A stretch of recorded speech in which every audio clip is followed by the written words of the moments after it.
Jangan lupa subscribe guys, karena subscribe gratis. Selamat menonton.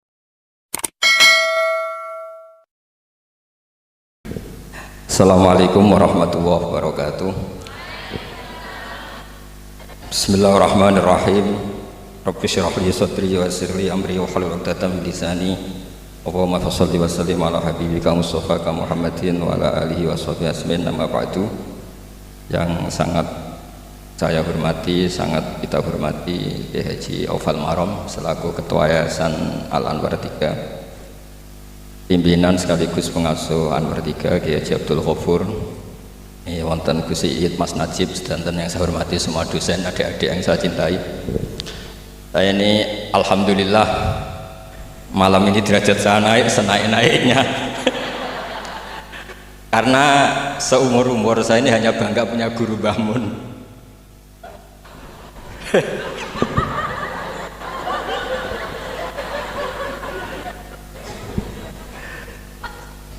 Tapi malam ini punya guru baru. Nah, ini sekaligus Pak dicatat oleh Ketua Yayasan Gus Aufal tadi, Pak Amin mengaku saya muridnya. Ini satu kezaliman.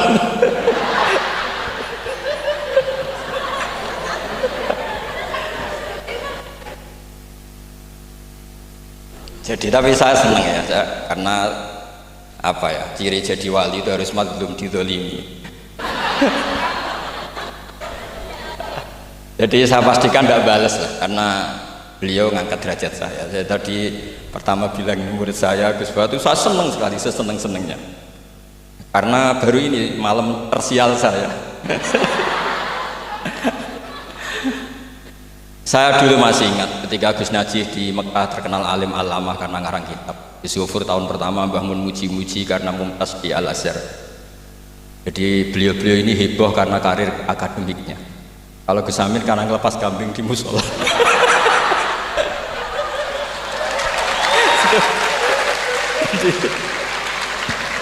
Jadi jameknya sama-sama bikin heboh. Jadi ya itu saja lah, niru itu tidak bisa penuh ya, sudah niru hebohnya saja. Tadi karena Gus Aufal baru masuk, tadi Gus Aminoto bilang gini, Gus Aufal, dulu Mbah Mun sayang saya sampai dicatrikan istri. Apa Gus Ghafur bisa nyarikan saya istri?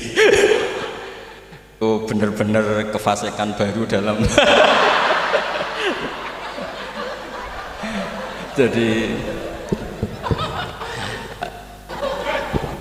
Jadi kita rileks saja, karena ini apa ya, guyon itu bagian dari ibadah kelas tinggi. Ya ini betul, saya dulu mengkaji sama Gus Ghafur seperti beliau tadi cerita. Di antara kegiatan beliau kalau malam belajar usul fikih, kita belajar bareng-bareng. Di antara pendapat usul fikih yang menyenangkan kita itu adalah mubah itu wajib, dan itu saya kenang betul. Izma min mubahin ila wa yatahaqqaqu bihi tarku haramimma. Ayat tahaqqaqu bisukun tarkul qat'i wa bisukut tarkul qadar. Itu pasti Pak Amin tidak bisa. Hafal sebanyak ini tidak bisa. Jadi dia itu pelarian karena ngapalkan nggak bisa, ya sudah gojlok saya.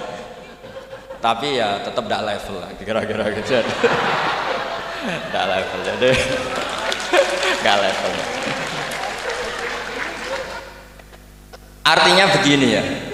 Malam ini kita guyon nikmati suasana seperti ini dengan Gus Ghafur, dengan Gus Aufal. Malam ini artinya kita ada dugem. Malam ini kita ada zina, ada dugem, tidak melihat hal yang maksiat. Jadi mubah itu tarkul haram. Tarkul haram wajib, meninggalkan haram itu wajib. Berarti fi'lul mubah juga wajib. Tapi mubah loh ya, bukan melepas kambing di musola. Kalau itu tidak wajib ya tidak mubah, haram. Tapi di pondok ada adat, kalau yang melakukan itu Gus itu makfu. Jadi kalau di bab najis ya najis makfu lah, itu kira-kira. Artinya khazanah kita cukup untuk menganalisis itu. Saya memang di antara murid yang sering mengkaji Mbah Mun secara fikih. Saya pernah bilang di rumah dinasnya Gus Yasin, bagaimana beliau tadi menyinggung. Ketika Gus Yasin diduetkan dengan Pak Ganjar, ini menjadi fikih abadi bahwa ada fikih besar, yaitu ulama tidak ada tradisi atau tidak boleh ada tradisi berhadapan-hadapan dengan umaro.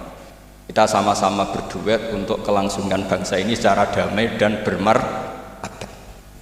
Jadi nggak penting menurut saya Gus Yassin wakil gubernur, apa Gus Yassin ketua DPR dulu, Kak Kamil ketua DPR, Gus Kamil. Yang menjadi penting bagi kita adalah fikih ini akan abadi. Itu juga ketika Gus Yofur sekolah sampai doktor, bahwa ulama Sa'alim Mbah Mun, Putra Mbah Zubair tidak anti dunia kampus. Sehingga Gus Yofur sekolah ya sampai dokter. Juga beliau tidak anti khusyuk, tadi kata Gus Iid, khusyuk yang dimaksud Yai bukan terus khusyuk. Karena Yai sering menghentikan manis zada khusyuan zada jalan, terus ada orang kayak Gus Amin, dia enggak khusyuk supaya enggak dikatakan bodoh. Itu memang cara beliau melawan makalah itu. Kalau beliau khusyuk kan nanti zada apa? Jalan, maka pura-pura ada khusyuk, selain itu fakta terus ya sudah jadinya seperti itu. Saya itu sering meneliti fikihnya Mbah Mun, mulai yang tadi. Saya masih ingat ketika Yai mau ketemu Bu Mega ketika mau haji. Yai tindak Jumat, ketemu Bu Mega itu Sabtu, beliau terbang Ahad. Di antara yang dihentikan ke santri-santri, kira-kira gini maknanya, besok saya ketemu Ibu Mega dan ini bagus supaya Indonesia damai karena ulama dan umaroknya. Ini satu kombinasi antara nasionalis dan religius. Beliau itu paling menghindari kalau Indonesia chaos, kemudian ada dosa yakulu batu. Kalau chaos itu mungkin potensinya saling bunuh, saling apa. Sehingga ketika melihat Mbah Mun ketemu Mega itu pikiran pertama saya adalah safkut bima, jangan sampai terjadi. Karena beatan pertama Al-Quran adalah wa ittakhadna mitsaqakum la tasfikuna dima'akum. Dan itu beliau melakukan itu dengan cara yang sangat elegan. Ketemu orang yang benar-benar jadi aktor di Indonesia. Siapa yang nggak ngerti Mbah Mun aktor penting dalam perjalanan agama di Indonesia. Mega sebagai simbol nasional. Beliau dengan besar hati ketemu, dan itu kita membaca fikih sebagai bentuk hiknan lidima'il muslimin, upaya supaya Indonesia itu damai baik-baik saja. Saya tentu belajar banyak dari Gus Yofur ketika menafsirkan kenapa Al-Barjanji itu menjadi mujad. Kata Gus Yofur, padahal karangan Al-Barjanji itu tidak besar-besar kayak Sayyid Zabidi yang ngarang kitab. Karena ketika negara lain bingung, ya, kata beliau bingung menemukan format Islam, masih perang, mencari bentuk ini Sunni atau apa, ribet perang. Indonesia itu terbangan. Gitu. Betapa indahnya Indonesia, serasa perang, terbangan. Gitu. Ya ini ya gejolak-gejolokan, ya rileks santai. Sampai saya tidak tahu ini kiai dari mana. Makanya ini sekaligus untuk mahasiswa baru. Terminan dosen Anda ya mulai yang waras kayak Gus Yofur sampai yang kewarasannya kita tidak tahu tapi ya waras. Itu tadi Gus Yofur menambahkan Aminoto Setio Garwo. Saya tidak tahu itu tambahnya Gus Yofur apa ada di aktenya, nggak tahu saya. Tapi saya kenal Gus Amin itu lama sekali. Jadi saya tidak perlu cerita kalau beliau pernah ngaji saya karena nanti kasihan. Saya tidak perlu cerita itu karena saksinya lebih banyak beliau ngaji saya ketimbang saya ngaji beliau. Tapi itu cara beliau punya harga diri, ya monggo itu kalau saya terima dengan lapang dada. Jadi beliau orang kedua setelah Mbah Nawawi yang ngaku saya sebagai muridnya. Tapi saya mau cerita yang agak serius, ini 5 menit tentang fikihnya Mbah Mun. Tadi Gus Said bilang termasuk yang tahu banyak tentang karangan Mbah Mun termasuk tentu saya, selain santri-santri yang saya pernah ditanya Mbah Mun ketika film Masjidin Nabawi, ditanya, nah apa kowe Mbak Gofur kok ngotot aku seneng nulis ya? Saya bilang nanti biar cucu-cucu jenengan masih melihat naskah-naskah jenengan. Iya kata beliau. Saya masih ingat dawuh Imam Syafi'i, Al-Laits afqahu min Malik illa annahu daya'ahu ashab. Sebetulnya Imam Laits itu lebih ahli fikih ketimbang Imam Malik. Padahal Imam Syafi'i itu muridnya Imam Malik, tapi fil fikih muji Imam Laits. Al-Laits afqahu min Malik illa annahu daya'ahu ashab. Tapi sayangnya Imam Laits ini murid-muridnya nggak ada yang benar. Karena tulisan-tulisan Imam Laits ini tidak ditadwin, tidak dimudawwan. Maka kita tidak ingin Mbah Mun yang kita idolakan, kita gurukan, kemudian bukunya tidak mudawwan. Sehingga saya, utamanya tentu putra-putra beliau, mulai dari Gus Subab, Gus Najih semuanya, termasuk Gus Yofur, itu sangat menginginkan beliau itu memang mentadwin itu.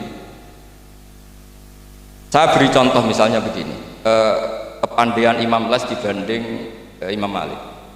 Imam Malik ketika ditanya apa saja, ya sok ahli Madinah, Kail juga kailu ahli Madinah, semuanya bilang ahli Madinah. Alasannya beliau Madinah adalah muhajirur Rasulillah, tempat hijrahnya Rasulullah SAW. Dan itu nggak ada yang memungkiri. Tapi ketika Imam Les mulai mengirimi surat ke Imam Malik, itu ditulis Sayyid Muhammad di Syariatul Wal Khalidah. Itu beliau, oke, Anda orang alim, saya ngakui Anda alim gini-gini. Tapi Anda ada yang lupa bahwa ashabu Rasulillah tafarraqu bil buldan. Ashabnya Nabi ini kemana-mana. Di Irak, di situ ada Sayyidina Ali, hidup di Najaf, diikuti oleh Abdul bin Mas'ud. Di Mesir ada Abu bin Amr bin As, ada Amr bin As malah. Di Mekah ada ini. Dan semua mereka ini menciptakan satu kultur, dan kultur itu tidak sejengkal pun beda dengan yang ditanamkan Rasulullah SAW. Maka tidak bisa dikatakan kalau kultur itu harus kulturnya orang Madinah.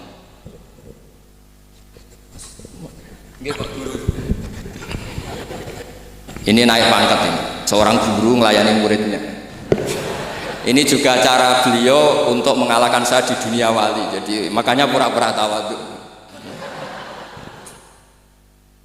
Nah, Al-Laits afqahu min Malik.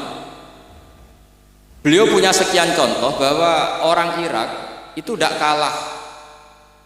kalah kerennya lah kira-kira gitu tentang ukuran-ukuran sok, karena Sayyidina Ali di situ juga menciptakan kultur.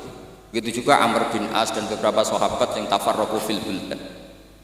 Bahkan sesuai dunia yang saya tekuni termasuk ilmu qiraah, as-sakhul qiraati sanadan itu adalah Asim. Padahal Asim ini qari'un kufiyun. Kenapa? Karena setelah Imam Asim ada Abi Abdillah Abdurrahman As-Sulami, setelah itu Sayyidina Ali. Karena Sayyidina Ali sakanal Irak atau sakanan Najaf kalau istilah modern. Sehingga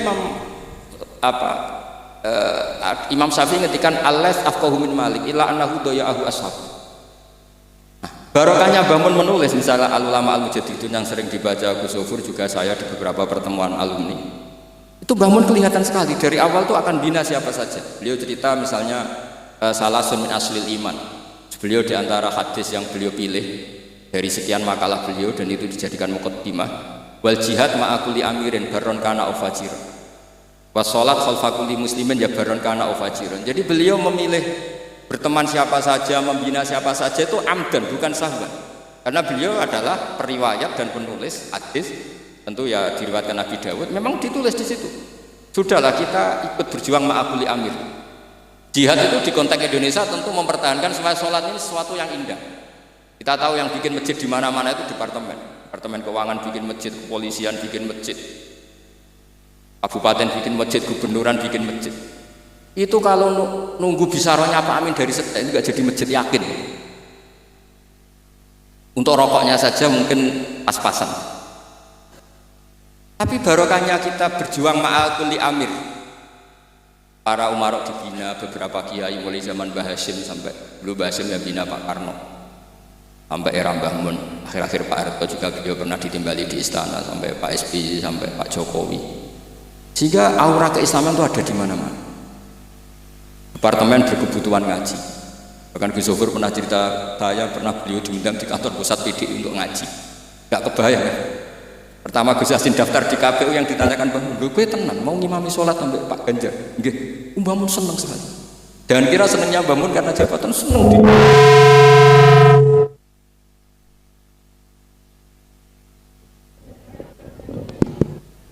Jadi Mbah Mun ketika Gus Yassin cerita sholat tadi itu senang sekali. Senang sekali diceritani bahwa barokahnya Gus Yassin di Wetan itu ada dengan tanda petik, ada komunitas yang kayak sholat itu jadi ukuran. Saya meskipun nggak nangis di depan umum kayak Gus Amin tadi, saya juga heran kok bisa nangis. Itu saya heran betul, dan saya tetap husnudzon itu asli. Ya agak memaksakan husnudzon saya, tapi ya sudahlah saya husnudzon kalau itu asli. Itu saya sering nangisi fikihnya Mbah Mun. Di antaranya adalah saya pernah sejagongan sama Gus Hasib bin Wahab, termasuk pendiri NU Wahab. Saya cerita prestasi Mbah Hasyim, Gus Mbah Wahab, Bisri Sansuri, juga beberapa Kiai Ahmad Siddiq, Wali Maksum, sampai cerita Mbah. Bahwa para kiai ini berhasil menciptakan satu entitas agama menjadi tolok ukur. Jadi barokahnya mereka berjuang secara tadrijan, secara gradualisme, secara proses. Sekarang tuh calon bupati kok tidak sholat, itu tidak keren. Dan tidak dipilih. Gubernur kok terkenal gak sholat, itu pasti gak dipilih. Artinya kiai ini berhasil, bahkan nilai-nilai politik pun harus bersama nilai-nilai apa? Agama. Pejabat kok ketahuan selingkuh itu habis. Artinya nilai-nilai yang menurut agama mongkar, satu hal yang buruk, itu juga buruk di perspektif politik Indonesia. Jadi kayak, dan itu tanpa bikin negara ini terus kayak jadi negara Islam. Kurang apanya coba istihad guru-guru kita yang luar biasa. Saya pikir sampai di sini aja, nanti moderator biar balas saya supaya saya lebih madlum lagi. Semakin madlum semakin derajat saya akan naik.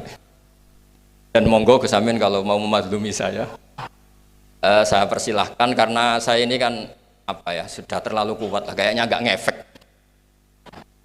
Tapi nggih monggo lah, kalau artinya ini sekali-kali saya ngomong serius. Jadi dulu nyuwun sewu, kita pengajian saja harus lapor, harus izin, bahkan ada istilah SIM, surat izin mubalek ya dulu. Namanya juga SIM. Ini abahnya Pak Rafiq itu ya temannya bapak saya. Masuk teman bodoh nih. Ini masyhur ini. Ibunya Pak Rafiq ini nggak pernah masak enak, kecuali ada tamu. Akhirnya kerjasama sama bapak sama Mbah Mun, kalau Jumat pagi disuruh ke situ. Terus Mbah Musa ini abahnya ini, Bu, engkau apa yang Kiai Nur Salim mau Mbah Mun masak, iya, terus masak enak, terus bapaknya ikut makan enak itu. jadi Kiai dulu itu seni, sampai kepen mangan enak itu harus bodoni istri. Dan itu semoga bodoni yang wajib. Karena seneng itu wajib akhirnya. Makanya saya dengan Pak Rafiq ini ya mulai dulu ya kayak saudara, karena dulu Mbah Mun, Bapak, Mbah Musa itu ya teman, termasuk kalau harus bodoni istri ya bodoni. Akhirnya ya tiap Jumat itu main ke situ. Karena itu dengan cara itu makanya enak, kalau enggak ya tempe terus gitu. Nah itu bisa ditiru. Bisa ditiru, jadi ya bagus lah itu kalau itu. Solutif itu kata kesit. Ya monggo niki moderator malih Gus Amin. Assalamualaikum warahmatullahi wabarakatuh.